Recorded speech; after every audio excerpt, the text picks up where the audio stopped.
Hello everyone and welcome to अकेडजा। So previous video में हम लोगों ने डिस्कस किया था ग्राफिकल इंटरप्रिटेशन ऑफ स्लोप का कंसेप्चुअल पार्ट। अब उस डिस्कशन में जो ऐसी चीजें थी जो कि आपको याद रखनी है, मेमोराइज करनी है, उन सारी चीजों को आज हम क्या करेंगे, पॉइंट आउट कर देंगे या फिर एक बार समराइज कर लेंगे। तो स्टार्ट करते हैं आज का हमारा लेक्चर। तो जो पहली चीज थी जो कि आपको याद रखनी है, मेमोराइज करनी, वो क्या है? अगर आपको कोई स्ट्रेट लाइन दे दी या फिर एक लीनियर फंक्शन दे दिया एक्स और वाई में, जो कि क्या रिप्रेजेंट करता है? एक स्ट्रेट लाइन रिप्रेजेंट करेगा। उस स्ट्रेट लाइन का आपसे पूछा गया कि स्लोप क्या है। तो हमने मैथमेटिकली स्लोप को कैसे डिफाइन किया था? That slope is equals to या तो delta y by delta x, या फिर हम क्या लिख सकते हैं उसे, d y by d x, जो कि हमने प्रीवियस वीडियो में इस चीज को प्रूफ भी किया था, आपको शो भी किया था मैंने ये। बट हमें किस पर फोकस करना है अभी? सिर्फ ग्राफिकल इंटरप्रिटेशन पे। तो ये जो स्लोप है वो ग्राफिकली क्या रिप्रेजेंट करता है? तो ये जो हमारी स्ट्रेट लाइन है वो हॉरिजॉन्टल के साथ जितना भी एंगल बनाएगी, अब वो किसी भी पॉइंट पे आप फाइंड करोगे तो सेम ही आएगा, चाहे यहां चाहे यहां चाहे यहां चाहे, या फिर कुछ इसको एक्सटेंड कर दूं मैं तो कहीं ना कहीं यहां पर, यहां अगर एंगल थीटा है तो यहां भी अगर आप हॉरिजॉन्टल से एंगल बनाओगे तो थीटा, यहां भी थीटा और यहां भी थीटा आएगा। ठीक है, तो मतलब कहने का मतलब मेरा ये है सिर्फ कि जो स्ट्रेट लाइन है हमारी वो हॉरिजॉन्टल से जितना एंगल बनाएगी, उसी एंगल का अगर मैं tan ले लूंगा तो मुझे क्या मिलेगा? स्लोप मिलेगा। तो ग्राफिकल इंटरप्रिटेशन इसकी यही है, that slope will be equal to tan theta.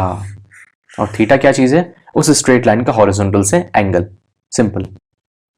अब इसमें हमने डिस्कस किया था कि अगर स्ट्रेट लाइन ना होकर के या फिर कोई नोन कर्व ना होकर के कुछ रैंडम सा कर्व आ जाता है, उसे भी डिस्कस कर लेते हैं। अब हम कोऑर्डिनेट एक्सिस हो गया हमारा एक्स और वाई, कोई भी रैंडम कर्व आ गया ऐसा कुछ, यहां पर अगर किसी पॉइंट पर आपको फाइंड करना है स्लोप, या फिर उसे क्या कहते हैं हम इस केस में d y by d x, क्योंकि इस केस में हम मैंने आपको बताया था कि delta y by delta x use नहीं करते हैं, क्योंकि यहां पर हम क्या करते हैं, बहुत ही छोटे छोटे एलिमेंट लेते हैं, बहुत ही इनफाइनाइटली स्मॉल। तो उसे हम किससे रिप्रेजेंट करते हैं? D y by d x से रिप्रेजेंट करते हैं किसको? स्लोप को। तो यहां भी ग्राफिकली क्या रिप्रेजेंट करेगा ये d y by d x, या फिर स्लोप को कैसे एक्सप्लेन करेंगे यहाँ पे हम? तो इस पॉइंट पी पे आपको कुछ नहीं करना है, टेंजेंट ड्रॉ करनी है। और टेंजेंट क्या होती है? उस पॉइंट से उस पॉइंट पर उस कर्व को टच होती हुई एक स्ट्रेट लाइन, तो वो कुछ ऐसी बनेगी यहां पर, सिंपल। अब वो जो स्ट्रेट लाइन है वो हॉरिजॉन्टल के साथ कितना एंगल बना रही है, या फिर मैं ऐसा कहूं कि वो जो स्ट्रेट लाइन है वो एक्स एक्सिस को जहां कट करेगी वहां पर स्ट्रेट लाइन और एक्स एक्सिस के बीच में कितना एंगल है, लेट्स से थीटा। तो इसी थीटा का अगर मैं tan ले लूंगा तो मुझे वापस क्या मिल जाएगा? Just tan theta. तो ये स्लोप किसके इक्वल हो जाएगा? यहां भी tan थीटा के इक्वल हो जाएगा। क्लियर है? या फिर इसे हम कह सकते हैं कि d y by d x at point p will be equal to tan theta. दोनों ही सेम चीज है और एग्जैक्टली सही चीज है। तो यही हमारा ग्राफिकल इंटरप्रिटेशन है। किसी भी पॉइंट पर अगर आपको पूछा गया d y by d x मतलब स्लोप, तो आपको कुछ नहीं करना, उस पॉइंट पर टेंजेंट ड्रॉ करनी है, हॉरिजॉन्टल से जितना एंगल बनाएगी वो टेंजेंट, उसका tan लेना है आपको, आपको मिल जाएगा स्लोप, सिंपल। ठीक है, तो यही दो चीजें आपको ध्यान में रखनी है। अब इस पर एक दो क्वेश्चन करते हैं। तो यहां क्वेश्चन गिवन है, compare the slope of given points. तो दो सिचुएशन गिवन है, लेट्स से इसको मैं ए बोल देता हूं और इसको बी बोल देता हूं, दोनों ही अलग अलग केसेस हैं। आपको क्या फाइंड करना है? सॉरी, फाइंड नहीं करना है, यहां पर कंपेयर करना है। अलग अलग पॉइंट्स गिवन है दोनों ही सिचुएशन में, उन सभी पॉइंट पर स्लोप को कंपेयर करना है कि कहां ज्यादा है कहां कम है। ठीक है, तो पहले आप वीडियो को क्या करना है, आपको पॉज करना है, खुद से एक बार ट्राई करना और फिर उसके बाद सॉल्यूशन देखना है। तो स्टार्ट करते हैं इसका सॉल्यूशन करना। सो बहुत ही सिंपल इस क्वेश्चन को सॉल्व करना, बहुत ही सिंपल। कैसे? जो कंसेप्ट मैंने आपको बताया, क्योंकि यहां पर कोई भी वैल्यूज नहीं गिवन है तो सिर्फ हमें ग्राफिकली ऑब्जर्व करके इसका आंसर फाइंड करना है। और ग्राफिकली ऑब्जर्व कैसे करेंगे हम? कि जो पी पॉइंट है, अब अगर इस तीनों पॉइंट पर मुझे स्लोप को कंपेयर करना है तो मुझे क्या करना पड़ेगा? टेंजेंट ड्रॉ करनी पड़ेगी। तो P1 पर अगर टेंजेंट ड्रॉ करूं मैं तो कुछ ऐसी बनेगी, P2 पर ड्रॉ करूंगा तो थोड़ी सी कुछ ऐसे जाएगी। जस्ट 1 सेकेंड में कलर चेंज कर लेता हूं। P2 पे कुछ ऐसी होगी, और P3 पे अगर ड्रॉ करूं मैं तो कुछ ऐसे जाएगी। क्लियर है? अब आप यहां ऑब्जर्व कर सकते हैं कि जो P1 की जो टेंजेंट है वो कुछ एंगल बनाएगी, θ1 लेट्स से, और P2 की जो टेंजेंट होगी वो कितना एंगल बनाएगी? θ2 सिमिलरली, और P3 की कितना? θ3। तो मैं क्या बोल सकता हूं कि θ1 will be greater than θ2 and will be greater than θ3। Easily observe कर सकते हैं। अगर आप नहीं कर पा रहे तो इसको अगर मैं थोड़ा सा एक्सटेंड करूँ यहाँ पे, तो ये कहीं यहाँ कट करेगी, सो ये थीटा 2 हो जाएगा। और सिमिलरली वो जो स्ट्रेट लाइन है वो कहीं ना कहीं एक्स एक्सिस को यहाँ कट करेगी, तो ये थीटा 3 हो जाएगा। तो हम ऑब्जर्व करके सीधा देख पा रहे हैं कि थीटा 1 थीटा 2 से ज्यादा है और थीटा 3 सबसे कम है। सो ये रिलेशन हमें मिल जाएगी।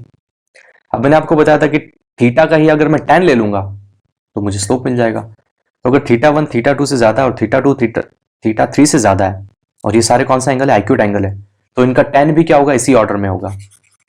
सो tan theta 1 will be greater then tan theta 2 and that will be greater then tan theta 3।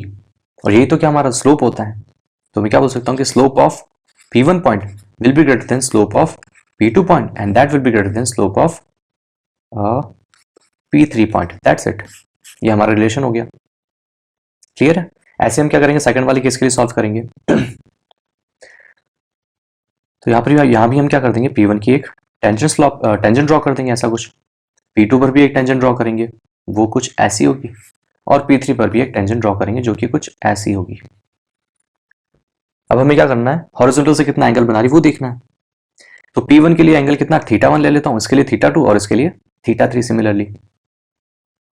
सो मैं देख पा रहा हूं कि यहां जो एंगल होगा वो कितना होगा, जस्ट 1 सेकेंड, कलर चेंज कर लेता हूं मैं इसका, वो का थीटा 1, और ये जो ब्लू लाइन है उसका कितना होगा, ये एंगल होगा थीटा 2। और येलो के लिए कितना होगा, तो यहां मैं बोल सकता हूं कि थीटा कितना है, थीटा सॉरी 1 सेकेंड, मैंने मिस्टेक कर दी, यहां 2 नहीं होगा 3 होगा, क्योंकि पॉइंट वो P3 का है। और यहां पर कितना हो जाएगा, theta 2, that will be equal to 0। Simple, क्योंकि वो हॉरिजॉन्टल स्ट्रेट लाइन है। अब मुझे क्या करना है, ऑर्डर लिखना है इनका, कौन सा सबसे ज्यादा कौन सा कम है। तो मैं देख सकता हूं कि थीटा 1 सबसे ज्यादा है, क्योंकि वो ऑब्ट्यूज एंगल है। किससे ज्यादा, थीटा 3 से, और थीटा 2 तो हमारा क्या हो गया, 0 हो गया। अब अगर मैं यहां पर ऑर्डर डिफाइन कर देता हूं कि जो पॉजिटिव स्लोप होगा वो सबसे ज्यादा, फिर 0 और फिर नेगेटिव स्लोप। तो इसी ऑर्डर से अगर मुझे कंपेयर करना है तो मैं क्या बोलूंगा, थीटा 1 डेफिनेटली ज्यादा है थीटा 3 से, बट अगर tan ले लूंगा तो फिर वो वैल्यू क्या हो जाएगी, नेगेटिव हो जाएगी। क्यों, क्योंकि थीटा 1 ऑब्ट्यूज एंगल है। तो मैं क्या बोल दूंगा कि slope of 3 will be greater then 1। ठीक है, slope of point 3 will be greater then slope of point 1। ये हमने कंक्लूजन यहां से फिगर आउट कर लिया। अब देखते कि सेकंड कहां फिट होता है। सो डेफिनेटली जो थीटा 3 है वो एक एक्यूट एंगल है, उसकी वैल्यू 0 से ज्यादा होगी स्लोप की। और जो थीटा 2 है वो तो 0 हो गया, तो tan 0 भी कितना हो जाएगा, 0। तो यहां हमारा 0 आ गया, और पॉजिटिव वैल्यू भी मिल गई हमें, नेगेटिव वैल्यू भी मिल गई। तो सबसे ऊपर किसको रखेंगे हम, पॉजिटिव को, फिर 0 को और फिर नेगेटिव को, अगर इस ऑर्डर में हम अरेंज करना चाहते हैं स्लोप को। तो मुझे पता चल जाएगा P3 पे कितना पॉजिटिव स्लोप, यहां पर कितना नेगेटिव, और P2 पर कितना है 0। That's it. तो मैं क्या बोल दूंगा, स्लोप एट पॉइंट P3 सबसे ज्यादा होगा क्योंकि वो पॉजिटिव है। उसके बाद क्या आ जाएगा, 0 वाला जो कि है P2 पर, तो स्लोप एट पॉइंट P2, और लास्ट में कौन आ जाएगा, slope eight point P1। That's it. क्यों लिख पाया ये ऑर्डर में, क्योंकि इसका स्लोप कितना है, पॉजिटिव, इसका कितना आएगा 0, और इसका कितना आ जाएगा, नेगेटिव। क्लियर है? ये आप इजीली फाइंड कर सकते हैं। tan का जो फॉर्मूला होता है उस पर वैल्यू, मतलब ऑब्ट्यूज एंगल की वैल्यू पर देख पाएंगे कि नेगेटिव होता है, एक्यूट पर पॉजिटिव होता है, और 0 पर 0 होता है। तो ऐसे आपको क्या करना, ग्राफिकली ऑब्जर्व करना कि किस पॉइंट का स्लोप ज्यादा है और किसी का कम है।